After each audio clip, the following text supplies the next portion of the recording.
इब्न खुदामा अपनी किताब अत-तवाबीन में बनी इसराइल का वाक़या पेश करते हुए कहते हैं कि मूसा अलैहिस्सलाम के ज़माने में एक कहत आया, यानी सूखा पड़ा। आप अपने तमाम सहाबा के साथ अल्लाह की बारगाह में हाथ उठाकर बारिश के लिए दुआ करते हैं।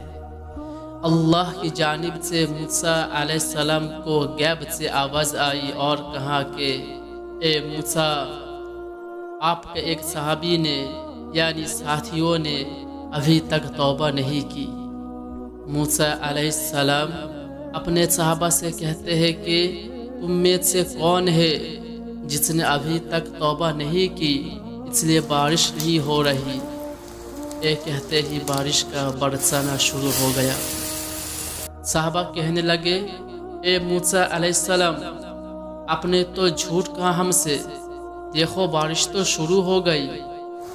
मूसा अलैहिस्सलाम परेशान होकर अल्लाह से सवाल करने लगे, ए अल्लाह, ये कैसा माजरा है?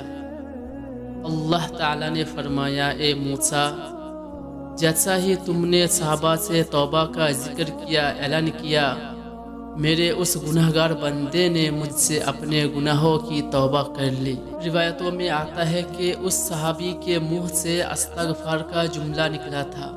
मूसा अलैहिस्सलाम ने कहा, ए अल्लाह, मुझे भी बता भला वो बंदा कौन था? अल्लाह ताला ने फरमाया, ए मूसा, मेरा बंदा जब गुनाह करके तौबा नहीं किया तब मैंने तुमसे छुपाया। अब तो मेरा बंदा तौबा कर चुका है, अब तो वो मेरा बन चुका है, फिर भला अब तुम्हें कैसे उसका नाम बता दूं?